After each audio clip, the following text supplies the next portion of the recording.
اللہ نے میرے نبی کو کیسا بنایا؟ ایک بدو عورت ہے، ان پڑھ عورت ہے، ام معبد الخزاعیہ، وہ میرے نبی کا حلیہ بتاتی ہے. آپ کو ترجمہ کر کے سناؤں گا، لیکن آپ الفاظ کا ردم اور الفاظ میں میوزک وہ آپ سب محسوس کریں گے.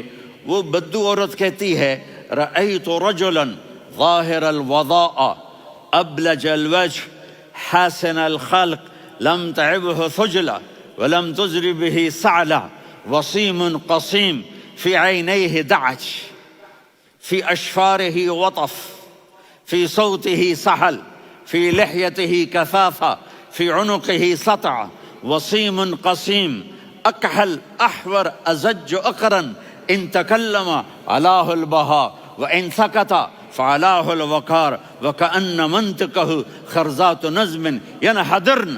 اللہ، پتہ چلا کہ الفاظ کا ردم. وہ کوئی بولو تو صحیح، کیا ردم ہے. اب ترجمہ سنو. وہ کہتی ہے اپنے خامد کو کہ ابو معبد، ایک شخص آیا تھا، مجھے یوں لگا جیسے 14ویں کا چاند کپڑے پہن کے زمین پہ اتر آیا ہو. سبحان اللہ، کیا کہ انتہائی خوبصورت، انتہائی حسین و جمیل، پیٹ نکلوا نہیں کہ بدصورت ہو جائے. کہا اتنا خوبصورت تھا کہ سر سے پاؤں تک حسن اس کا غلام تھا، خوبصورتی اس کی باندھی تھی، اور میں جدھر سے دیکھتی تھی مجھے حسن ہی حسن نظر آتا تھا، اور جب میں اس کے چہرے پر دیکھتی تو میری آنکھ نہیں بھرتی تھی، میرا جی چاہتا تھا میں دیکھتی جاؤں دیکھتی جاؤں دیکھتی جاؤں، میرا دل نہیں بھرتا تھا. کون؟ وسیم. وسیم اسے کہتے ہیں جس کو دیکھنے سے دل نہ بھرے. قسیم، جدھر سے دیکھو حسن ہو، اسے کہتے ہیں قسیم، کہ اس کی آنکھیں بڑی موٹی. احور، ادعج، اشکل، انجل، ابرج، اہدب، یہ سب میرے نبی کی آنکھوں کی تعریف ہے. ان 5-6 الفاظ کا ایک مطلب ہے کہ اللہ نے کائنات میں ایسی حسین آنکھ کسی کی بنائی نہیں تھی. حسن و جمال آنکھوں میں، اور پلکیں بڑی لمبی. یہ عورتیں یہاں وہ نکلی لگا لیتی ہیں نا لمبا لمبا کرنے کے لیے، تو میرے نبی کے قدرتی یہ بال لمبے تھے حسن کو بڑھانے کے لیے. داڑھی بڑی خوبصورت تھی. زبان میں، آواز میں جادو تھا، آواز میں کشش تھی، آواز میں ایک ایسا دل کھنچتا تھا. گردن لمبی تھی، سر سے پاؤں تک حسن و جمال تھا.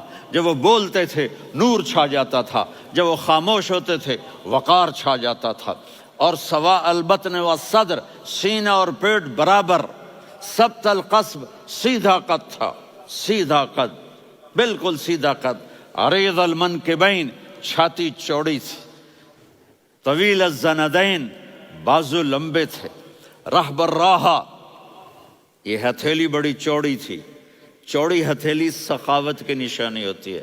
رحب مسیح القدمین، پاؤں اتنے نرم تھے لگتا تھا اس پر تیل لگا ہوا ہے، اور پانی اس سے یوں نیچے چلا جاتا تھا.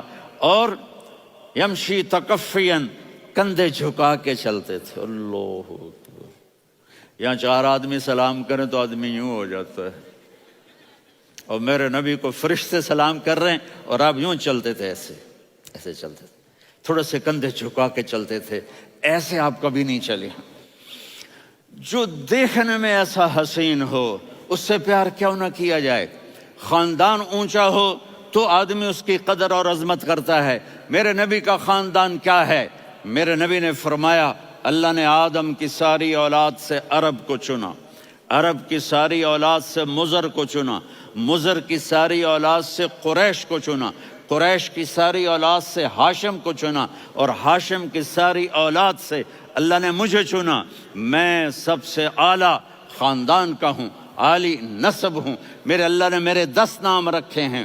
میں محمد، میں احمد، میں ماہی، میں حاشر، میں عاقب، میں فاتح، میں ابو القاسم، میں طٰہٰ، میں یاسین.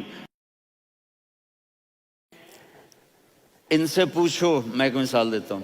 محبت ہوتی ہے نا چھوٹا بچہ گود کا، میرا چاند، میرا دلارا.